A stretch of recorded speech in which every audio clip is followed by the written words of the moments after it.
a wave offering for all the good and the goodness He has shown in your life. We bless God for such a moment. We bless God for such an hour.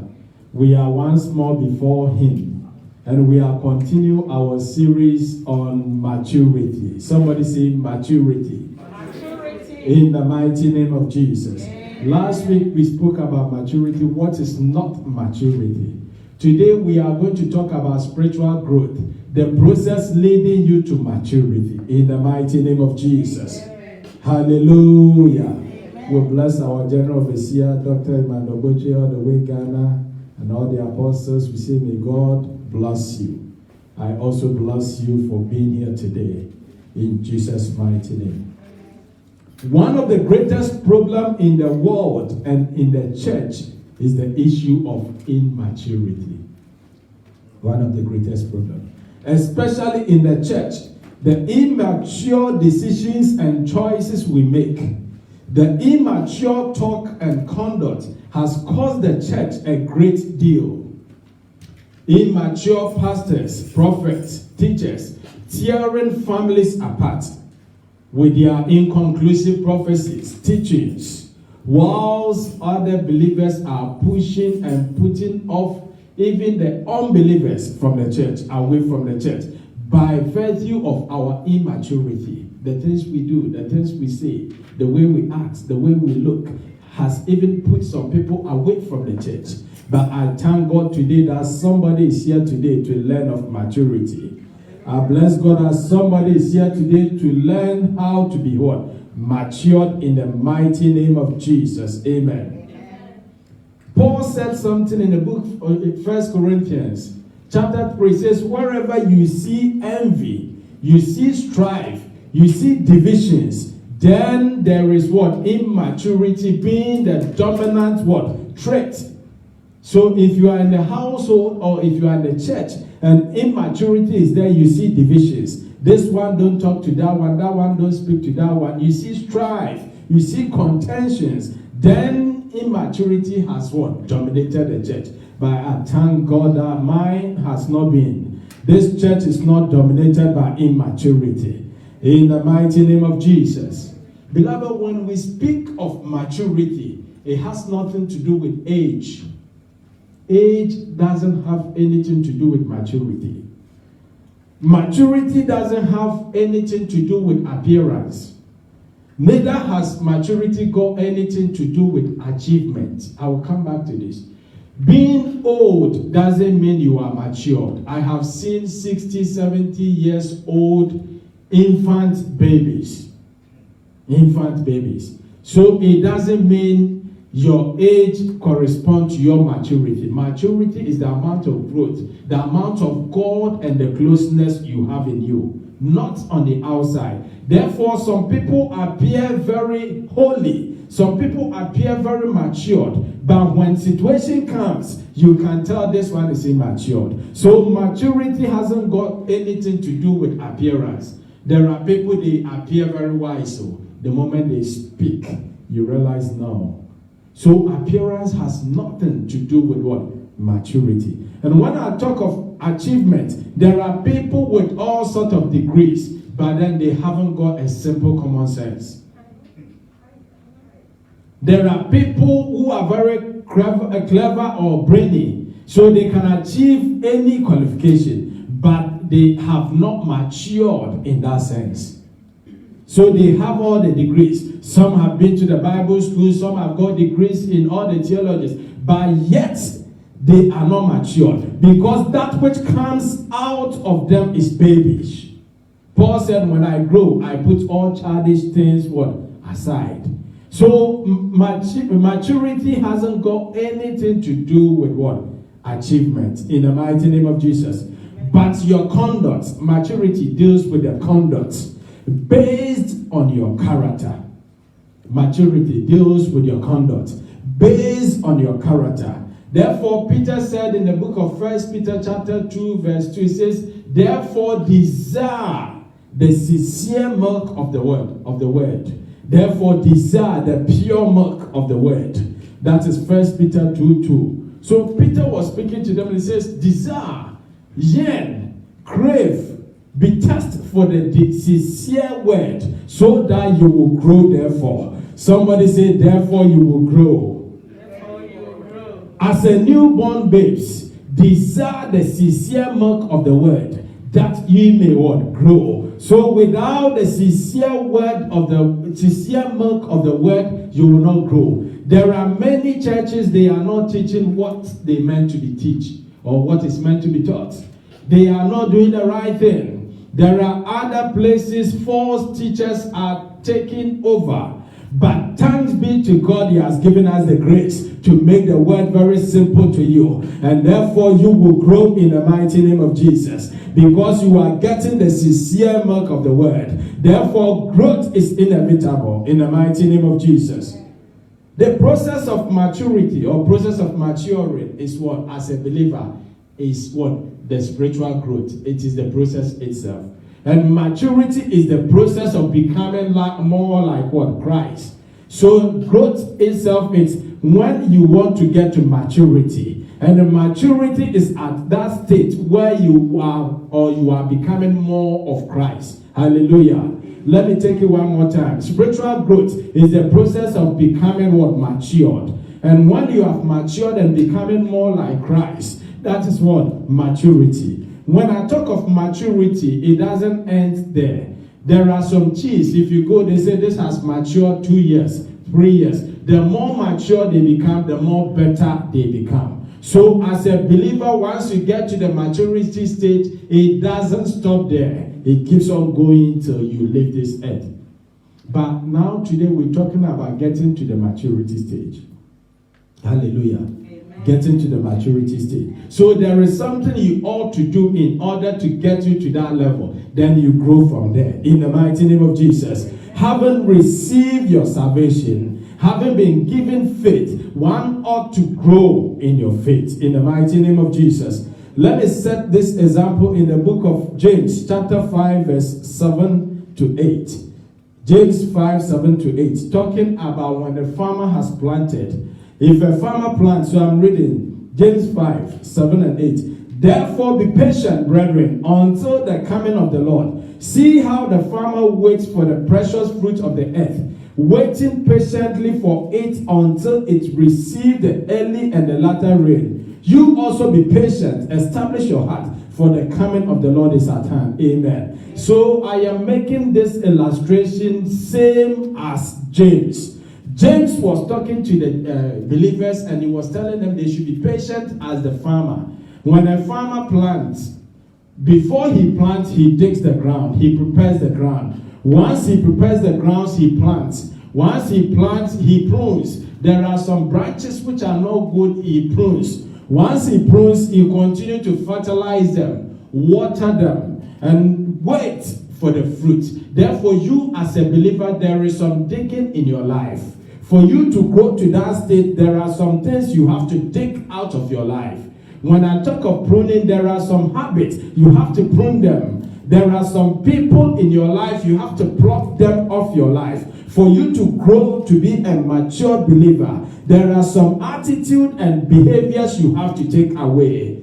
And after, you have to nourish yourself as a farmer. The farmer will be watering. The farmer will be putting fertilizer. So you too, as a believer, you have to nourish yourself in order to grow. And therefore, you wait for the Lord of the harvest to bring the harvest.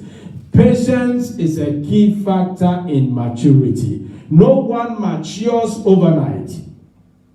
You cannot be a mature believer overnight. Likewise, a child born today cannot be a mother tomorrow. So therefore, we ought to be patient in our walk with God. There are people who are in a haste to make a name for themselves. There are people who are in a haste to make it for themselves. But we remember in the days of Babel, the Bible talks of the people said, let us make name for ourselves. And therefore they got confused. Beloved, if you want to make a name for yourself in this kingdom, you will crush. We only make name for God. Amen. If you are desperate, let me start prophesying. Let me start teaching so that people will see that, yeah, me too, I did. You are in a bid to fail. Therefore, wait on the Lord of the harvest in the mighty name of Jesus. Hallelujah. Somebody put your hands together for Jesus. Spiritual growth. Spiritual growth. Spiritual growth. It is very essential commodity. The process of having maturity. The process of having maturity as your destination. So when we talk of growth, you see maturity as your destination. So everything you are doing in order to get matured. In the mighty name of Jesus. Amen. And the maturity itself, I said, it is the state in which one conducts themselves. So when you see somebody and you relate with somebody and they are matured, you see some distinctively differences around or what with their life. You can see clearly. Likewise, when you see somebody and the person is a folly, you can straight away tell because of their own behavior. Hallelujah. And the Bible admonishes us that we should what? We should grow in the mighty name of Jesus. The Bible recommends us that we should grow. Come with me to the book of 2 Peter, chapter 3, verse 18. 2 Peter 3:18. It says something that I read.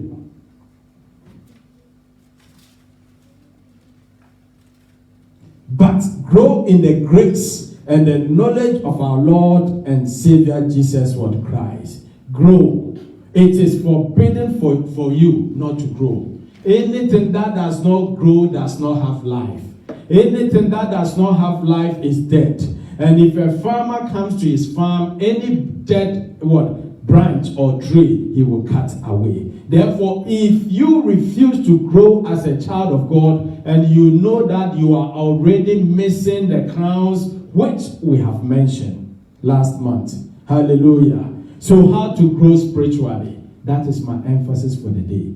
How to grow spiritually. How to grow spiritually. We all know we have said maturity.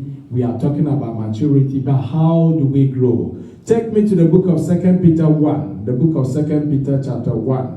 2 Peter 1. I will read from 5 to 6, and I will exhort you from there in the mighty name of Jesus. Every matured believer achieves for the Lord in the mighty name of Jesus. Every matured believer is conscious of the kingdom in the mighty name of Jesus. So I am reading from the book of 1 Peter 5. 2 Peter 1, 5 to 6. 2 Peter 1, 5 to 6. But also for this very reason, giving all diligence, add to your faith virtue. Add to your faith. So when we talk adding of the faith, Ephesians 2:8 says that we have been saved through what? Faith, by the grace. So the faith that we receive, as a result of the faith, we had what? Salvation. So you can say that add to your salvation virtue. So faith and salvation. Without faith, you can never have salvation. So faith and salvation goes. And Paul have said that after you have received your salvation, grow. So we are talking of salvation here. And Peter is saying that for your salvation or to your salvation, add virtue. Hallelujah. Amen. And to your virtue, add knowledge. To your knowledge, add self-control. To your self-control, perseverance. To your perseverance, godliness. To your godliness, brotherly kindness. And to your brotherly kindness, love. Hallelujah. Amen. So Peter has spoken of 7 virtues in here, or 7 spiritual disciplines, which we believers, when we practice them, we will grow. So Peter has given us the key to the growth, or he has given us the route to the growth. When you go out there are many books. 5 keys to maturity, 7 keys to maturity, 25 symptoms of maturity. All those books are good. But today we are speaking directly from the Word of God. And our senior brother Peter has already given us the way, the route for you to grow. So we are going to look at these things Peter has spoken about one at a time. Somebody say one at a time. So we shall take virtue. Peter is trying to tell us that if we practice virtue or add virtue to ourselves, we shall mature. So therefore, we want to see what is virtue in order for us to start cultivating them. And when we talk of virtue, it is the behavior showing high moral standards.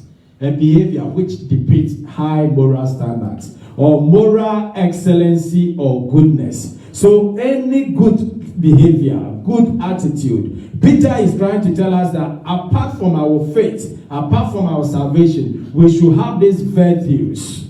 These virtues. Hallelujah. Amen. Come with me let's go into the book of Philippians chapter 4 verse 8. Peter said something about these virtues. Let's see what Paul also said. Philippians chapter 4 verse 8. Hallelujah.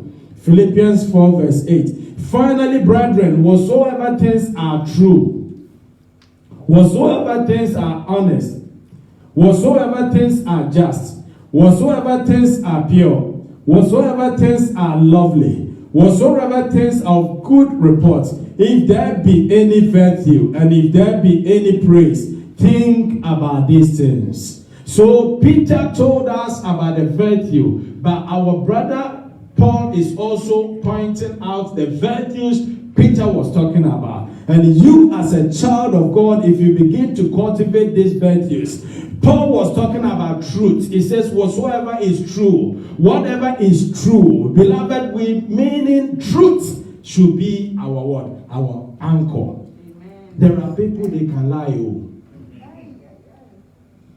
There are people they can lie. Imagine somebody just lied to you and you found out and you see the person preaching. Would you listen to the person? You wouldn't. So therefore, for you to be a mature believer, you need to speak the truth. Hallelujah. He says, whatsoever are honest. Beloved, honesty. There are people they cannot admit I am wrong. There are people they are not honest at all. So Paul has explained what Peter was talking about. For you to mature, for you to have that spiritual maturity, you ought to be honest. You ought to be an honest person. You ought to be noble person. You ought to be just, very fair person. Don't be partial. These are some of the virtues Peter is talking about. So to your salvation, don't be partial. Don't bear false witness. Let your yea be yea. Let your nay be nay. Peter is trying to tell us that we should be pure. We should be holy. God said, what I am holy, therefore you also be holy. That is why I said, if there is any virtue as holiness, therefore think of these things. Think of these things. Beloved, if you begin to preach something like this, people begin to be quiet on you. But then it is the gospel truth. I am speaking to you today, therefore you will mature. It is my desire for everyone in here to mature. As a matter of the fact, the essence of the church is to cause believers to mature in order to produce fruit. There are no babies who have given birth. There is no baby. I am yet to see a baby have what or has given birth. So if the church do not mature, therefore we cannot evangelize out there. If the church do not mature, or if the church remains as we are, we cannot bear fruit. So the church is dependent upon the what? The maturity of the people. Hallelujah. Amen. So Peter has said a lot, and Paul has also explained. So it says, to this virtue, add these things to it, in the mighty name of Jesus. If there are any things worthy of a praise, then that is what you as a believer you will do. If there are things that will bring praise to God, that is what you, a believer, you will do. You have to eliminate bad habits and bad deeds. That is what Peter is telling us. Number one, for you to grow, for you to mature, this you shall do. In the mighty name of Jesus. The second point, he says, add what? Knowledge. Knowledge. Lack of knowledge, my people perish. Some of us, we don't like reading. Some of us, we don't like either hearing, watching. All we do is we just move. The knowledge we had 20 years ago, the same knowledge. Even the world is moving at a faster pace. Even the world is moving. we ought to have knowledge in the mighty name of Jesus. Knowledge is awareness or familiarity gained by experience of a fact or a situation. So it is the awareness of familiarity you have gained as a result of your encounter of a fact or a situation. So I have gained knowledge in what? Medicine, by my experience in that field. Hallelujah. So you as a child of God, the knowledge you have is your encounter with God. It's your encounter with God. Hallelujah. If you encounter God, if you dwell with God, then by that fact, you will have knowledge of Him. Hallelujah. If two people are dating and you ask them also, they will tell you, we're trying to know each other. You cannot know somebody without a contact. You can never know somebody without a contact.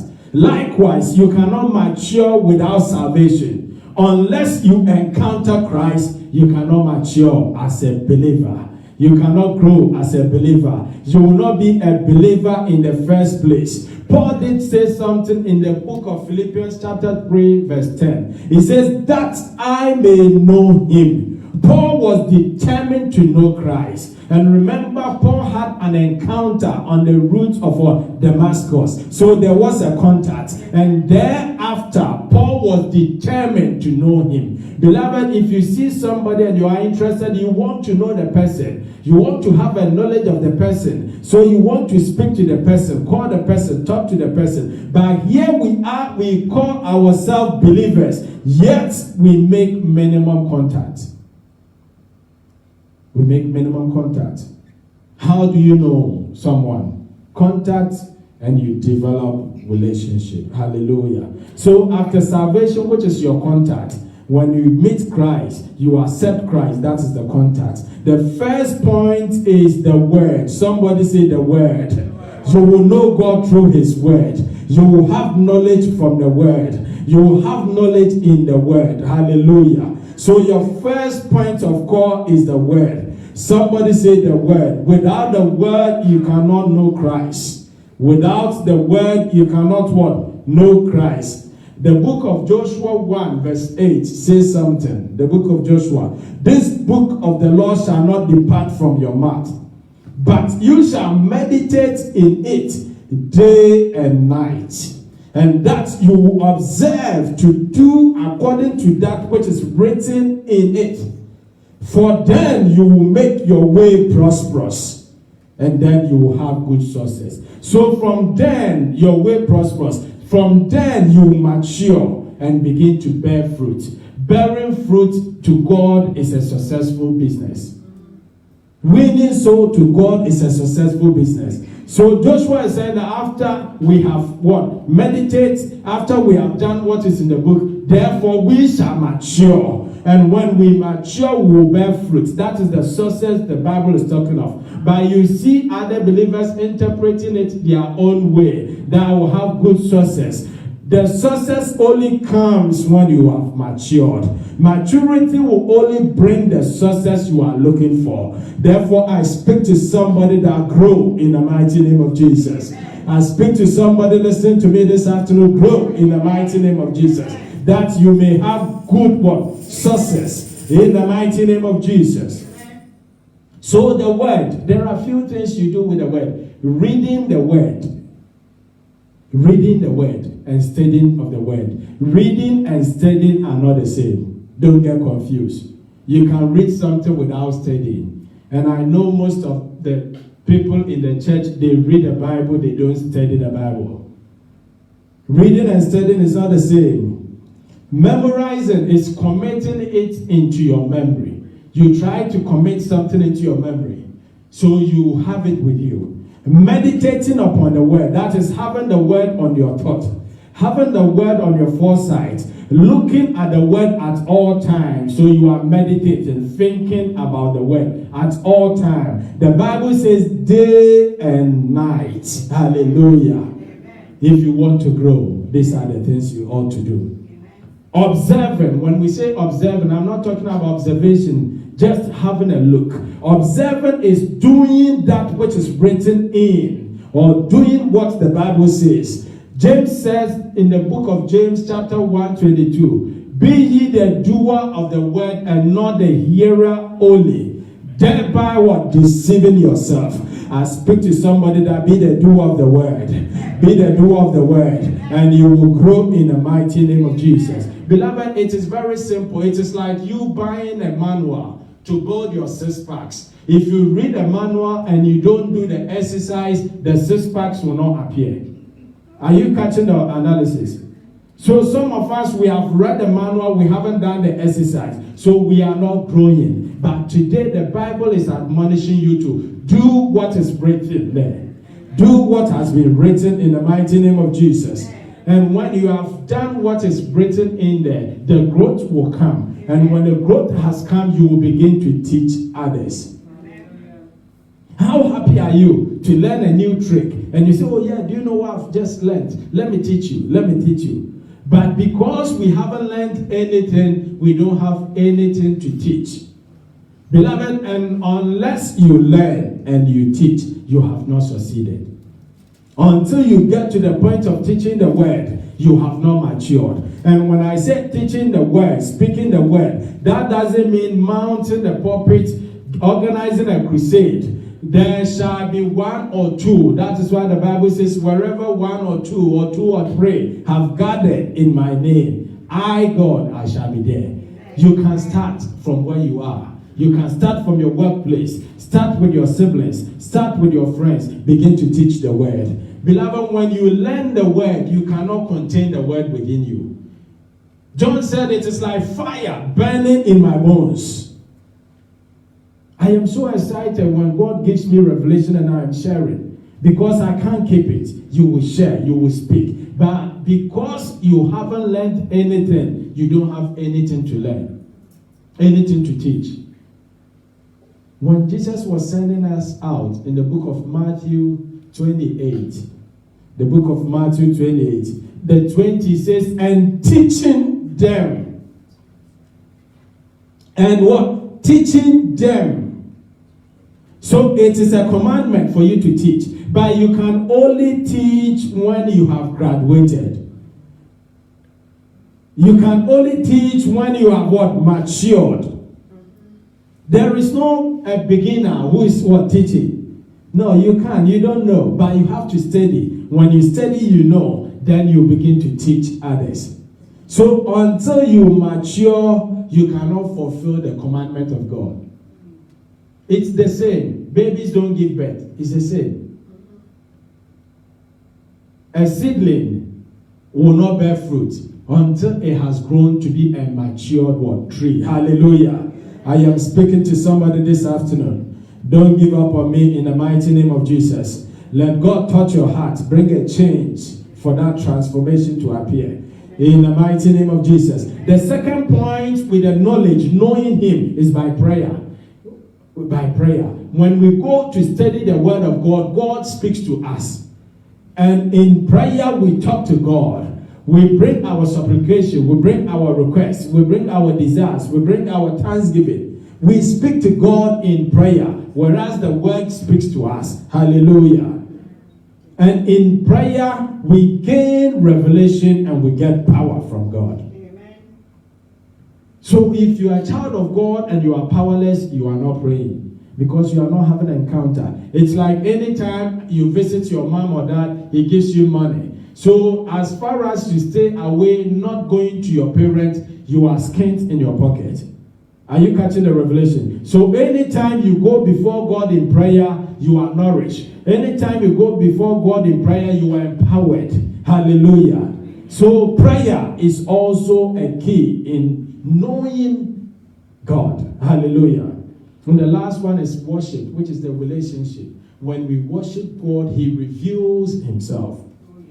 When we worship God. So you begin to know Him more. You begin to see Him more. He says, wow, so God can do this. When you worship, there was a time that Israelites were meant to enter into Jericho. But the Bible says there was a wall that was preventing them from entering. But the moment they begin to worship their God revealed Himself, which is our God. So they begin to know that, oh yes, of a truth, we serve a powerful God.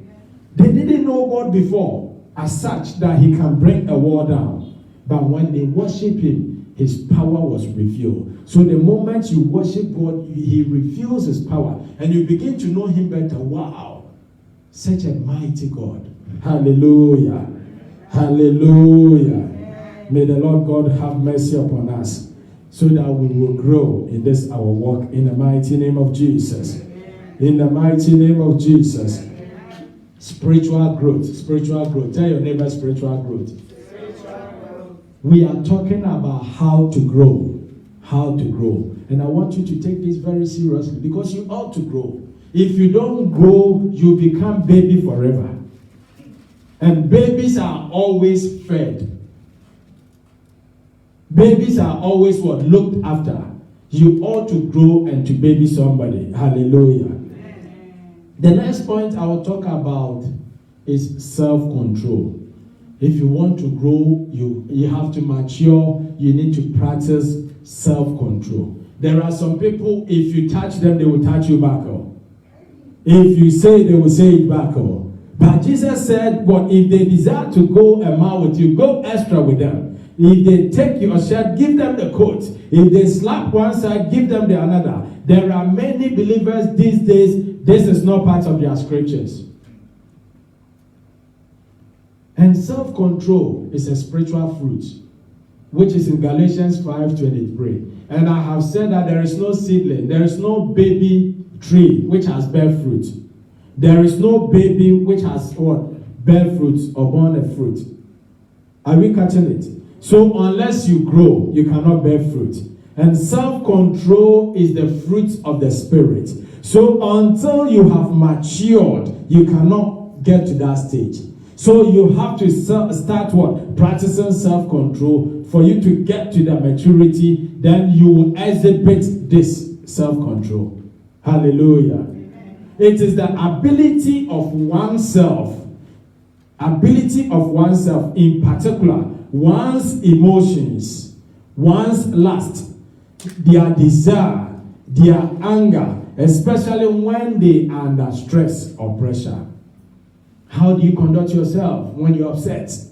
How do you behave yourself when you're angry? The Bible says, do not let the sun set on your anger. How do you behave when your emotions are affected? As a child of God, people are looking up to you. You just lost a simple job. And your attitude and your emotion, your everything is down. So the young ones coming, they look at you, the pastor, and says, wow, if a pastor has lost a job and is crying that much, where is his faith? Self-control. You need to control your emotions, your desire. I have told you that in this life, many are the persecutions. As a child of God, the moment you fall, quickly you rise up. Don't let situation put you down. Some of us, when the wives beat us at home, our attitude, everybody see you and your face is like this. When the husbands beat them, you see them, their face is like this. When the kids upset them, you can tell from afar. When the parents upset the kids, you can tell from miles away. What sort of Christians are we? Self-control. Self-control. You need to put your emotions under check. You need to put your desires. Some of us, we have wild desires, which is taking us into sins. Our lust. David said, when you are tricked and attracted by your lust, don't say it is God who has tempted you. Hallelujah. Your anger. There are some believers don't go their way. But if you want to grow, if you want to mature, you need to what? Practice self-control. Practice self-control. Paul said something in the book of 1 Corinthians chapter 9:27. He says, having preached the gospel, I, Paul, I put myself under subjection so that I might not be what? Disqualified. I discipline myself. Other translation says, I put myself under control such that I might not what? Be disqualified. So believers, we the people of God, people outside are watching us. The Bible says we are encompassed with great what? Mighty what? Crowd of witness. Looking at the things we do. So as a child of God, every 5 minutes you snap. As a child of God, every 5 minutes you curse. As a child of God, every 5 minutes you're upset. People around you are watching, and it will be very difficult for you to preach Christ to them. It will be very difficult for you to preach Christ to them. Having preached the gospel, I put myself under control so that I myself will not be disqualified. Believers, we need to check our emotions. We need to check our desires. There are people, they will desire for everything. The moment they get paid, they go and buy, and the money is finished, and therefore they begin to look around. Don't forget, Bible calls you as a steward. And he said, well, as a steward, you must be faithful. The way you spend your money even tells the way you love God. The way you spend your money, your own money from your workplace, tells how much you love God. Because if you love God, you prioritize the things of God first. The needy people. The way you even love your husband, the way you love your wife, tells how much you love God. It says in Ephesians 5. So we as a children of God, if we want to mature, we ought to practice self-control, self-discipline. I keep telling God, self-discipline, self-control. If they hit you, don't hit them back. Hitting you doesn't mean that you have to hit them back. The only time I will fight is when my life depends on it. No one will cause me to, no. You need to be self-control. I once had this old man from my workplace. I parked close to him. And this man was very upset, wanting to fight. And I was just putting my hands in my pocket. I said, I don't fight. I won't fight you. He did everything. Provoke, swear, did everything. And the lady was there screaming, shouting, thinking there was a fight going to break out. I said, nah. I saw this man another time, and he came to say, you are a true gentleman. I said, why? He says, I was in a very bad situation. I had a very bad news. So I wanted to vent my anger or something. But you proved me wrong. I said, did I? What did I do? I knew what I did. He said, oh, you are the one. I said, oh, okay, I've even forgotten about it. And anytime he sees me, he says, hello. So imagine I fought him. You have to keep yourself under control. Hitting you doesn't mean you have to hit them back. Hallelujah. In the mighty name of Jesus. James said, I count it all joy when you go through diverse troubles. Hallelujah. The next point is peacemaking and the self-control, keeping peace or making peace. Which one it is? We believers, we are called to make peace. We are not peacekeepers. Peacekeepers are the soldiers when they go and they put one country here and they put a barrier in between and they put another one here. They don't allow them to mix, and therefore they keep the peace search. But we are called as a peacemakers. Peacemakers, we reconcile. And don't forget, one of our prime aim is reconciliation. So there is no way knowing that your daughters, Leila is not talking to Lavina, and therefore it's okay, Leila, go and stay this place. And Lavina stay this place. Emilia stay here. Leila stay here. So you have kept the peace. That is not Christianity. That is not what the Bible is calling us into. The Bible is calling us into what? Peacemaking. And therefore Matthew 5 says, blessed are the what? The peacemakers.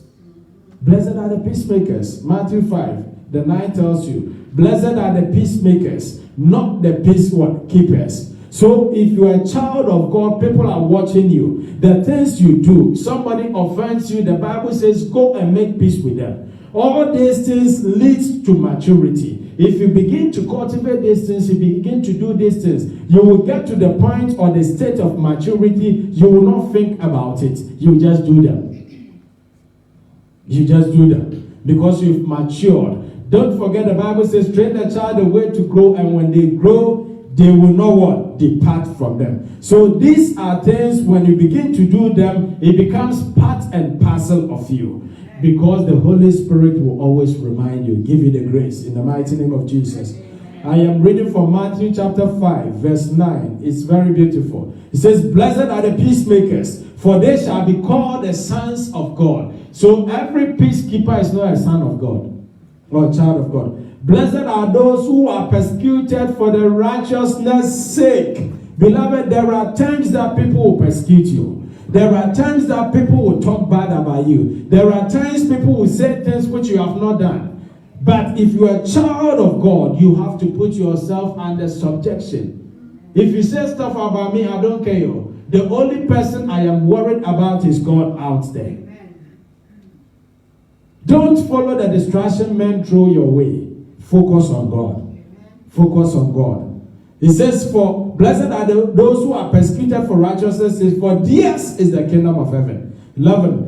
"Blessed are you when men, not women, hallelujah, persecute you and say all kinds of evil against you." Beloved, there are times that people will have to say stuff about you. God will test you in all these areas. There are some people, if you say stuff about them, they will come and fight you in your household. Don't bother about those things. Live up to God and live it for God in the mighty name of Jesus. For you to mature, you need to grow in self-control. Don't throw tantrums. Hallelujah. For you to mature, you need to grow in what? Self-control. But next point, I'm talking from Peter, what Peter told us. The next point is perseverance. And when we say perseverance, is persistence in doing something despite the difficulty or the delay in achieving it. There are things you have started and it is very difficult. There are things you will start and it's very difficult. All you need is perseverance. And we said last month that until and unless you persevere, you cannot have the crown of righteousness. Beloved, this life is not bread and butter. You will have to persevere. It is difficult at times, but by the Holy Spirit, you are able to do all things. That is why Paul said, "By my God, I am able to do all things, according to him who gives me what? The strength." You are able to do irrespective. If you submit your members unto Christ, he will strengthen you for you to persevere. There will be difficult times coming. Your faith will be tested. Your faith will be tested. Things will come to shake your faith. Things will come to knock your faith. That is why the Bible says, "Will your anchor move or firm remains?" But we have an anchor in Jesus Christ. When the storms are turbulent, when the storms are bad, you need to anchor on Christ. He's your rock. And when you do that, you'll be able to succeed. Perseverance, not giving up, not giving in the tower. Never say never until the bones are rotten. For you to grow as a matured believer, you have to persevere. Because it's not easy. You do it today and it doesn't work. That doesn't mean it should be the end. There should be consistency coupled with your perseverance. Then you grow in maturity. Consistency coupled with your what? Perseverance. Then you will grow in the mighty name of Jesus. The Bible says that we should pray at all times. We should pray at all times. 1 Thessalonians 5:17. Pray continually. He didn't say we should pray at one time. Jesus said, "Watch and pray, lest you fall into temptation." So we, the children of God, those who are born of God, for us to mature, we need to be consistently praying. We need to persevere in prayer. The Bible makes Jesus as an example. And he said that Jesus prayed to the point that his sweat was like what? The blood that was coming out of him. And Jesus compared us in the book of Matthew 5, verses 13. He says, "You are the salt of the world." Beloved, salt has a great resilience. There is no way salt will give up. There is no way salt will quench. Wherever you take salt, you will taste salt. Salt will flavor, permeate, make way. That is what or who we believers are. We are not meant to be broken. We are not meant to be given up so easily. Believers are meant to succeed. Believers are meant to go forth. Believers are meant to what? Be proceeding. Therefore, the Bible has said in the book of Proverbs 24:16, it says, 7 times shall the righteous fall, 7 times shall the righteous rise. And I am speaking to that person who is falling today, that you are rising back. In the mighty name of Jesus. If there is anything that has caused you to give up, you are rising back. In the mighty name of Jesus. If there is any circumstances that is pushing you to fall, you are rising back. The Bible says that the Israelites moved and they got to a place, and it says, by the rivers of Babylon, where we sat down. There are times that situation will cause you to sit down, but you are rising back in the mighty name of Jesus. You are getting back on your feet in the mighty name of Jesus. You are moving to maturity in the mighty name of Jesus. You are persevering. You are persevering. You are moving on in the mighty name of Jesus. The Bible says you are more than what? Conquerors in Christ Jesus. You are unbreakable in the mighty name of Jesus. My name is Unstoppable, Unshakable. That is my local name. Unshakable, Unstoppable. Irrespective of the situation, move on. Paul as a man had many encounters, but yet he persevered. In the mighty name of Jesus. The 5th point I'm going to speak to you regarding what Peter told us to do in order to grow is godliness. Godliness. Hallelujah. Godliness is the quality of being devotedly religious. It's the quality of what? Being devotedly religious. Hallelujah. So when we talk of godliness, I'll bring this under the context of godliness. Godliness has to do with your conduct. Godliness will have to deal with your spiritual boldness. And godliness will have to deal with you speaking the word of God with confidence. Beloved, you as a child of God, you have to be surrounded by godliness. If you are a millionaire, if you have money, they call you millionaire. So if you have God, you have relationship with God, there should be some exhibits of God. There should be some evidence of God in your life. So your conduct will have to speak of Christ. Your conduct will have to speak of Christ. The way you conduct yourself, the way you handle situation, the way you deal with circumstances, people must see Christ in them. Amen. People must see Christ in them. Your conduct, the way you conduct yourself. A mature person, you put your conduct under subjection of the Holy Spirit. Don't do things anyhow and regret. Never say, had I known. I don't remember the last time I did something and I say, had I known. Because I check the conduct. I look at what God is going to do in this situation. And beloved, if you are not sure, don't do anything. Just leave it up to God. The situation is baffling. Don't even answer. Just tell them, I'll give you an answer another time. Leave it to God. Don't be in a haste to do stuff. Put your conduct. Spiritual boldness. If you are a mature believer, you are very bold.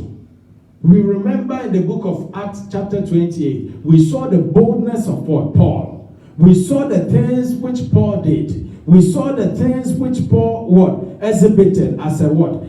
At the verse 5, Acts 28 verse 5. The Bible talks that a python even bit what? Paul. But Paul just shook it into the fire. Paul did not start screaming. Paul did not shout.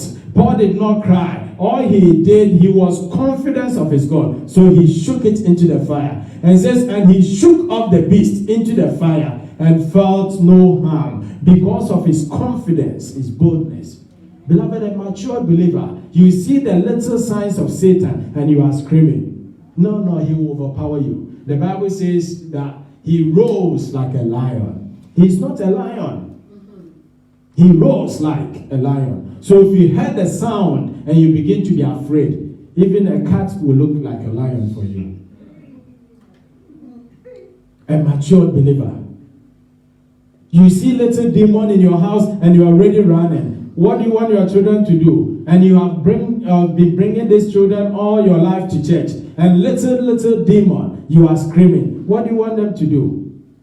You have to be bold as a mature believer. God will always get your back. God will always hold your back. Amen. There is no way evil has overpowered good. I have even watched a Nigerian movie. movie in which a witch said in Jesus' name and other witches ran away. That is only Nigerian movie, yeah. So God is always got your back. You need to be bold if you have to mature. But every matured believer is bold with the word. They are not afraid of the world. They are not afraid. So if you are entertaining or you have fear in you, then you know you have not gone to that stage. So begin to nurture your fear. Begin to nurture your what? Your faith, rather. Begin to feed your faith. And you can feed your faith by the word. Romans 10:17 says, faith cometh by hearing, and hearing of the word only. Hallelujah. Amen. You need to be what? Bold. Patience. When I talk of the godliness, God is very patient. God is very patient. If you are impatient, check it. Satan is always doing things very quick.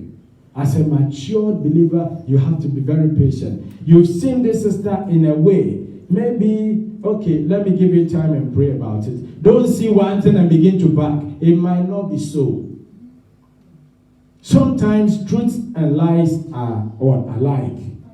So you need to be very patient and look. You need to be very patient and listen in the mighty name of Jesus. And the next I'm speaking, it says brotherly kindness. Brotherly kindness. And Hebrews 13 says, let brotherly love continue. Let brotherly love continue. And under the context of what? Brotherliness or brotherly kindness. I will talk about how you treat others. As a mature person, the way you treat people, they will know how matured you are. Your relationships with people. And some of us, because of our relationships, we have driven people off the church. I saw another Nigerian movie in which the lady was very rude to a man because the man poured water or something on her. And the lady was very rude. So another time they went for evangelism and the other group won a soul. And they were excited. So they called her that, oh, come, we've got a soul, come and pray. So the sister got there, and this man who had accepted Christ saw that it was the same sister who was impatient when he poured water on him. Was the same sister coming to pray. He says, who? This one? Nah. I'm not going to allow. So the man went back into life. Woe unto you. The Bible says offense will come back. Woe unto you. Your relationship with others. You don't know where you will see these people. The only chance they had to save this man from hell was the only chance the sister blew away because of her attitude. Your relationship, spiritual maturity, your growth is very essential. Relate lovely with people. Them offending you is nothing. Even it is an opportunity for you to have the word in. Seeing them doing something wrong is nothing. It is an opportunity for you to have the word in, to check the word in. Your relationship, the way you conduct yourself, the things you do. I heard of this church somewhere, I'm not going to mention the name. It's a very big church. And the elders went to a party or whatever, and they got drunk. So the head pastor was coming. And the other leaders who were not drunk hurriedly took this man and hit him. When the pastor got there, by some reason, the Holy Spirit revealed to him. And he says, I pity you, these people. Those who are not drunk. He says, the one who is drunk has already making a decision. But you, instead of you advising, encouraging, supporting, you are hiding him. You are supporting him. So your relationship with others not necessarily means the way the things you do for them, but helping them to do bad things is equally as bad. It's equally as bad. Your relationship. Be sensitive to the needs of others. Be sensitive to the needs of others. As a matured believer, you know you've got about 6 shoes, and this sister has only got 1 shoe, and that 1 shoe is even worn out. The sister shouldn't come to you and beg before you give her one. No. As a mature believer, The Bible talks of what? In the end, they were going from house to house, breaking bread. They were selling what they had, and they were bringing it together for them to share equally. As a matured believer, if you come here and say, I'm the one that dresses better, and everyone is not, you are immature. You are immature because you have not demonstrated Christianity. The way we relate, be sensitive to the needs of others. You saw that this sister's coat, this winter, no, it's too cold. You saw it last week. Okay, I've got some money there. Let me pass and get her another coat. She comes in and you give her this big coat. That is where Jesus said, when I was in prison, you did not visit me. And he says, when? Have you ever been in prison? You ask this question, but you've seen people around you who have been in prison by situations, and you did not do anything about those. A mature believer is always sensitive to the needs of others. So if you want to mature, you ought to be sensitive. There are some stories, there are some news you will hear. It is not for propagation. You don't promote them. You quickly go to the brother and say, brother, this is what I've heard. What can we do? What can I help you? You help the brother out. But don't call the others and say, hey, have you heard? You see that lady? I told you.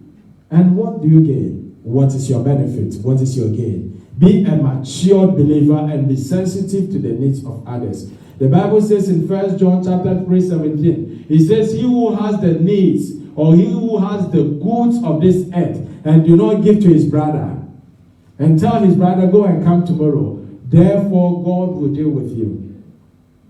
Let brotherly love be continued. The products of maturity, if you go to Ephesians chapter 4, verse 32, it says, be ye kind one to another. Be ye kind one to another. And the last of the things or the roots Peter gave to us talks about love. And today many people are talking about love, but they are not lovable themselves. Or they are not lovers themselves. Either way. They are just saying it. They are just talking. They are just talking. But Paul said that if I say all this, if I do all this, and I do not show love, I am like a what? Sounding cymbal. For this, let us read together. 1 Corinthians 13, 1-3. If you have it on the board, let us all read together. If you do all this and you don't show love, you are a noise maker. And therefore, anybody without love is not a mature believer. For you to grow in maturity, you ought to love. And loving is denying yourself and loving the other person. People say that the Bible says, love your neighbor as yourself.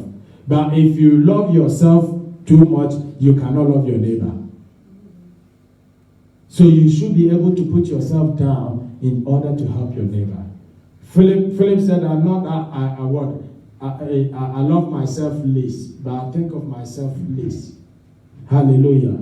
So let's read 1 Corinthians chapter 13, 1-3.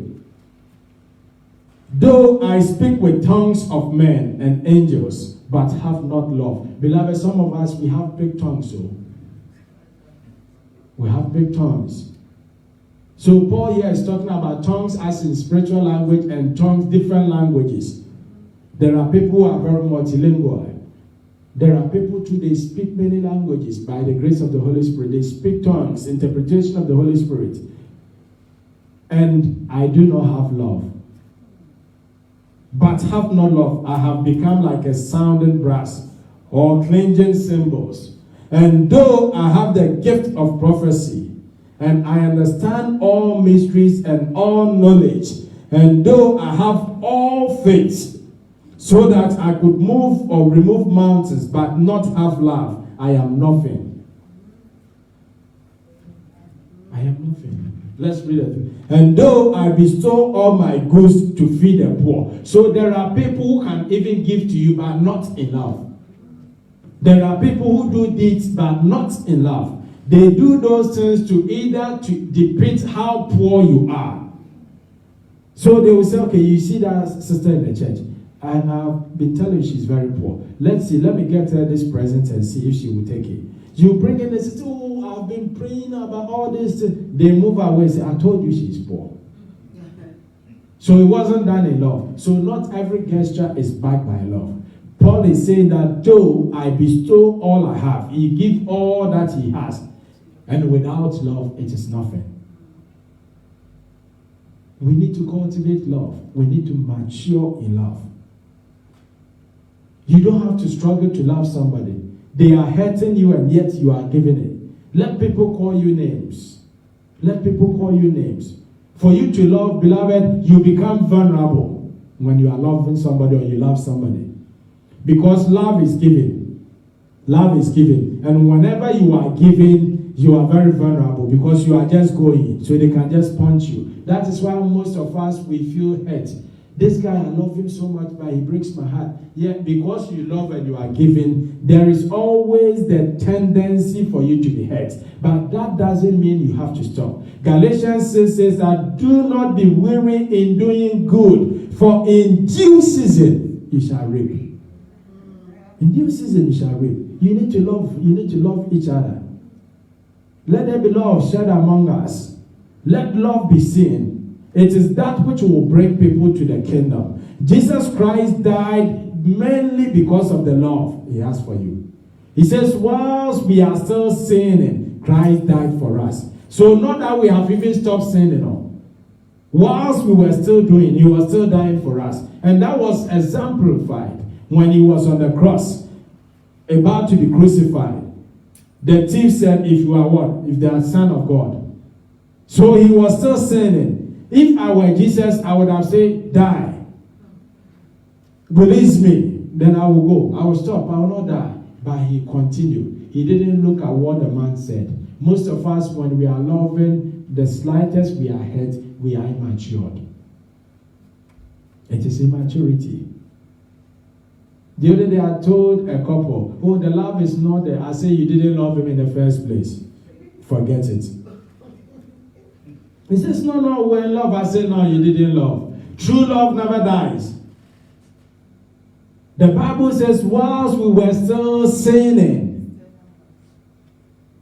So if you want to know love, look at yourself. Because there is stuff you do in secret I don't see. There are stuff I do in secret you don't see. But you know the things you do. And yet God still loves you. So that should tell you, or that should train you about what? Love. Spiritual growth. Maturity. For you to get to the point, you ought to what? Love others. Love the things of God. Love the people of God. And love the lost souls. One of the big crime, one of the big sin believers do is to hate people God love. Are you catching that revelation? To hate somebody God loves. It is very, very dangerous. This sinner has come to Christ. He is struggling to get to perfection. He is working in salvation to get to that point. And this sinner offends you only one, and you're upset. And look at the normal offense this sinner had offended God. But yet God is what? Patience with that sinner. That is why he says that in Galatians that we should be careful when we are bringing the fallen what? Saint, lest we fall into temptation. You keep falling too much. Why are you always sinning? Why are you always falling? Why are you always falling? Then God is saying, be careful, lest you yourself, you fall into temptation. We need to be patient. Love is patience. Love does not keep the wrong. Love covers the multitude of sin. We need to be true lovers. Exhibit true love of God. We need to exhibit true love. In our workplaces, we need to exhibit love. In our marriages, we need to exhibit love. In our homes, amongst the children, we need to exhibit love. They need to see that you are a matured believer. In the mighty name of Jesus. Hallelujah. In closing, growth to maturity is essential for believers. Growth to maturity is essential for believers. Meaning it is very essential for you to grow as a child of God. I am reading from Ephesians chapter 4:14. That we should no longer be children, tossed to and fro, and carried about with every wind of doctrine, by the trickery of men, in the cunning craftiness of deceitful plotting. So Paul is trying to tell us that we should grow, we should mature, such that we will not be tossed by any doctrine. There are people, slightest doctrine toss them here and fro. Trickery of men, they don't see, because they are not matured. But this afternoon, I am admonishing you by the word of God that grow in your spirituality, grow in your faith, grow on your what? On your salvation, such that when you are speaking, when you are conducting and relating with people, they will know the caliber of person you are. When people see that you are matured with the word, they trust you with many. There are some people, if I tell you, go and tell them your problem, you will not go. Because the problem is always on their lips. We must at times speak of what? Church growth. Church growth. The church have to grow. But the secret is in the spiritual growth of the members. That is the personal what? Spiritual growth. That is why it is my desire that you will grow. When you are spiritually grown, when you are mature, the church will by all means grow. There will not be a spiritual growth in the church when the people have not had a personal growth. A personal growth. In the book of Acts 20, from 2:46 to 47, it talks about the people were together, they were doing this, and God was added unto them. In the book of Acts, we saw prayer, they were together, Acts 2:46 to 47. We saw studying, we saw fellowshipping, we saw praise, we saw love. We saw unity. Then there was growth. Because the people grew what? Spiritually. And therefore God increased them. And I told you that a baby cannot bear a child. So when the people were baby believers, the disciples taught them. When they grew, they bore fruit. So it is very essential for you as a child of God to mature in order to bear fruit. May the Lord God help you. May the presence of God go before thee. May grace from above be abound unto you. And I pray that the spirit of grace will help you in your growth. In the mighty name of Jesus. Let's put our hands together for Jesus. Let's do it better for Jesus.